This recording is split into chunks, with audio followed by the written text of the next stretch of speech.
सभी को हमारा नर्मदे है।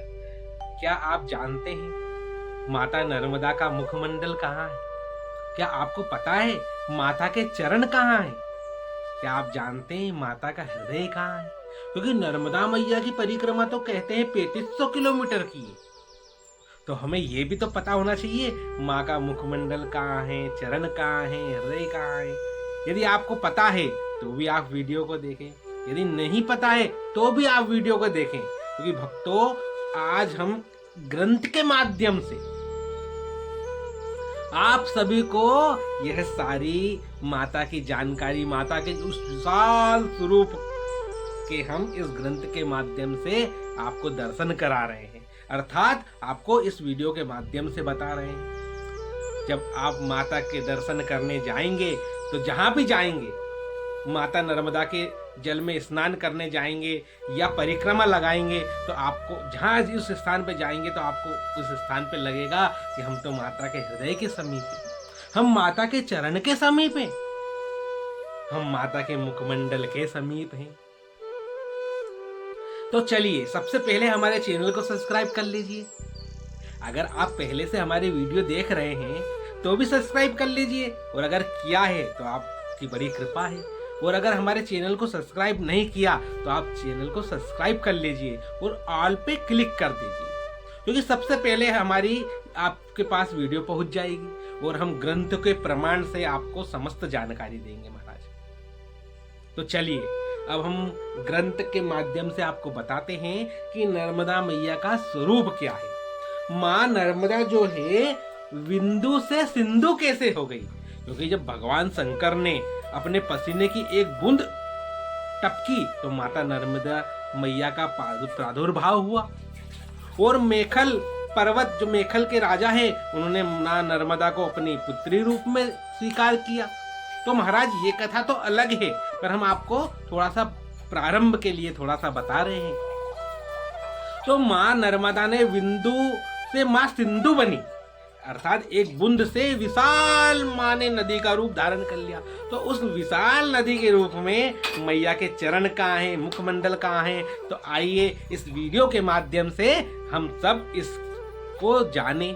तो देखिए सबसे पहले तो हम बात करें तो माता का जो है 11, इस ग्रंथ में 11 अंग के मुख्य बताए हैं। तो सबसे पहले बताया गया है माता की शिखा, अर्थात उनके केस, फिर उनका मस्तिष्क, उनका भ्रूमंडल, उनका मुख, फिर बताया गया है माता का हृदय, है ना, फिर माता का उदर अर्थात पेट, फिर माता की नाभि कहाँ है इसके बारे में बताया है, फिर माता का कटी अर्थात कमर के बारे में भी बताया है महाराज, फिर माता की जंघा के बारे में बताया है कि माता का जंघा कहाँ है, फिर माता के पाद के बारे में बताया गया है ना महाराज, फिर बताया गया है माता के चरण कहाँ हैं। तो ये 11 अंग जो है माता के बताए गए। तो चलिए हम अब आपको विस्तार से बताते हैं और आपको हम पढ़कर बताएंगे, क्योंकि जब हम पढ़ के बताएंगे तो बिल्कुल सही बताएंगे, क्योंकि अगर हम बिना पढ़े बताते तो कुछ आगे पीछे हो जाता है महाराज। पर हमारे को ऊपर बड़ी कृपा की है, महात्माओं ने हमको ग्रंथ प्रदान किया है, तो हम ग्रंथ के माध्यम से पढ़ कर बताते हैं, क्योंकि हम तो अपने आप को मूर्ख समझते हैं ना महाराज। तो आप सब जो है हमारी वीडियो में बने रहें और हम अब आपको पढ़कर बता रहे हैं। तो देखिए सबसे पहले तो माता के चरण का वर्णन है महाराज, कि माता के चरण कहाँ हैं। तो माता के चरण को बताया गया है मेखल पर्वत, जो मेखल पर्वत का सिंहासन अर्थात अमरकंटक जो है वहां पे माता के चरण हैं, छोटे छोटे से चरण हैं माता के। आप जब अमरकंटक में जाए तो माता के चरणों के दर्शन करें महाराज। फिर माता जब आगे आई है तो माता का आगे का स्वरूप आया है। तो आगे का स्वरूप जब आता है तो जो मंडला आता है, मंडला में माता के जो चरण के ऊपर जो कोणी होती है महाराज, उसका स्थान है मंडला में। तो मंडला में माता के गुल्फ का स्थान है, उस कोणी को हम गुल्फ कहते हैं, चरण के ऊपर का स्थान है ना। अब हम आगे चलते हैं महाराज, तो आगे आता है जानू अर्थात घुटने।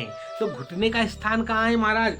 तो माँ नर्मदा का घुटने का स्थान है बेड़ा घाट। जो बेड़ा घाट है, बेड़ा घाट जहाँ त्रिपुरासुर ने भी घुटने टेके थे, जो त्रिपुरासुर था उसने भी अपने घुटने टेके थे, वहीं माता के घुटनों का स्थान है महाराज। अब माता की कटी अर्थात कमर, तो नर्मदा मैया के कमर का स्थान कौन सा है? तो जो नेमावर है, नेमावर में माँ की कमर है महाराज।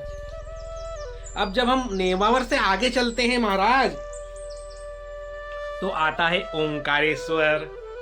नेमावर से आगे आए हैं तो ओंकारेश्वर आया है, और ओंकारेश्वर माँ का नाभि स्थल है महाराज। ओंकारेश्वर माँ का नाभि स्थल है महाराज।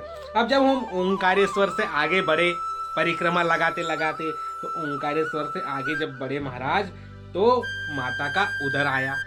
उदर अर्थात माता का पेट।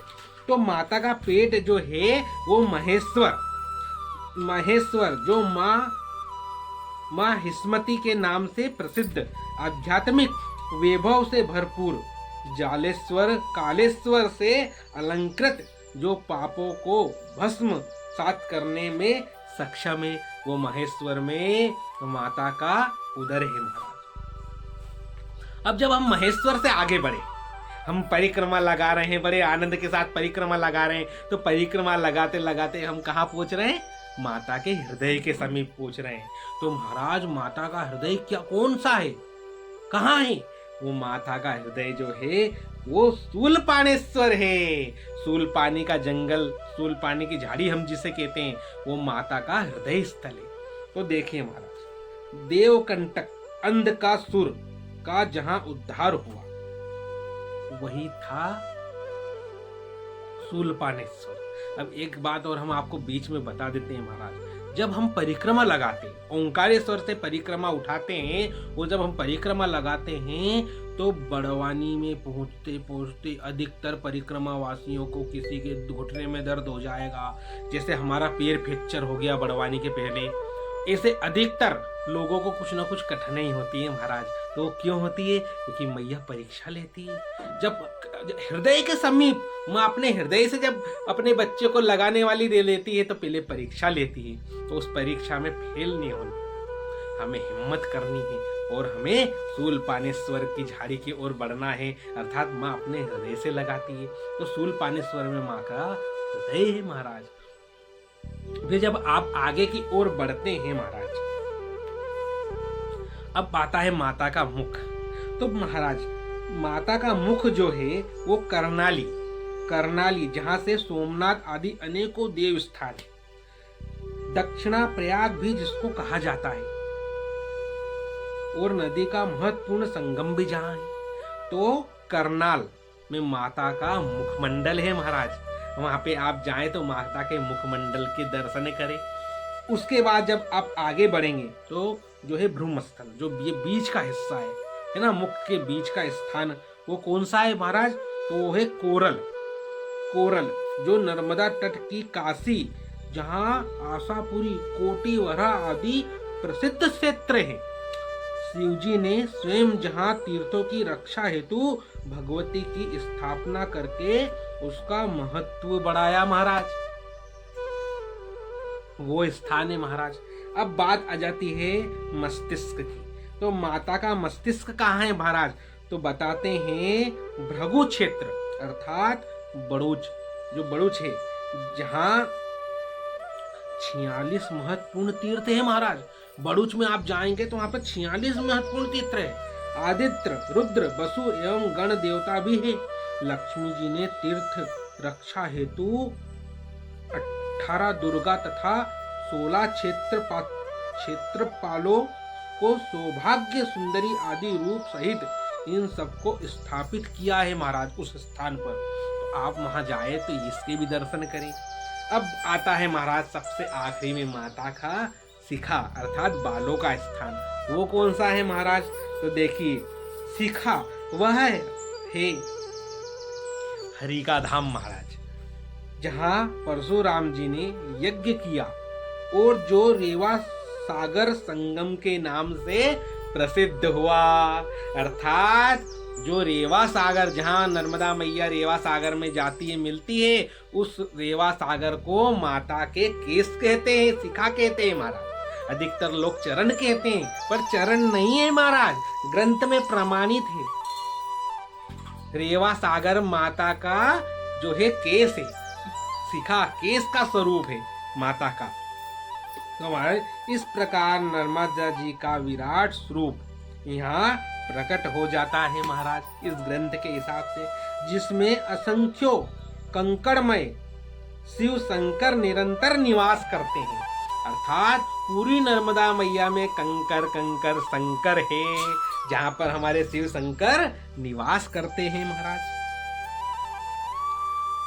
जिसमें जो है महाराज देखिए, अब जो है इसमें और नर्मदा मैया की महिमा बताई गई है, तीर्थों का वर्णन करा है, पर एक साथ यदि हम आपको सब बता देंगे तो उसमें आपको आनंद नहीं आएगा। तो इस वीडियो में जो है हम आपको माता के चरण से लेकर तो हमने मुखमंडल केस तक का वर्णन कर दिया है। अब देखिए महाराज, यदि आपको हमारी वीडियो अच्छी लगी है तो आप हमारी वीडियो को शेयर कर दें। देखिए, हम ग्रंथ में ढूंढकर और माता के पूरे विशाल स्वरूप का आपके सामने हमने वर्णन किया है पढ़ कर, क्योंकि अधिकतर परिक्रमावासियों को जानकारी नहीं है महाराज। वो कहते हैं समुद्र में माता के चरण हैं, कहीं कुछ बताते हैं, तो हमको नर्मदा मैया ने प्रेरणा की है, तो हमने इस ग्रंथ के माध्यम से आपको पूरा वर्णन कर दिया है। तो आपको हम उम्मीद करते हैं हमारी वीडियो अच्छी लगी होगी, और हमसे कुछ गलती हुई हो तो आप ज्ञानी हैं और आप समझ सकते हैं अगर हमने कुछ बोलने में गलत कर दिया हो महाराज। तो आप सभी को हमारा नर्मदे हर कमेंट में लिखना। जय हो।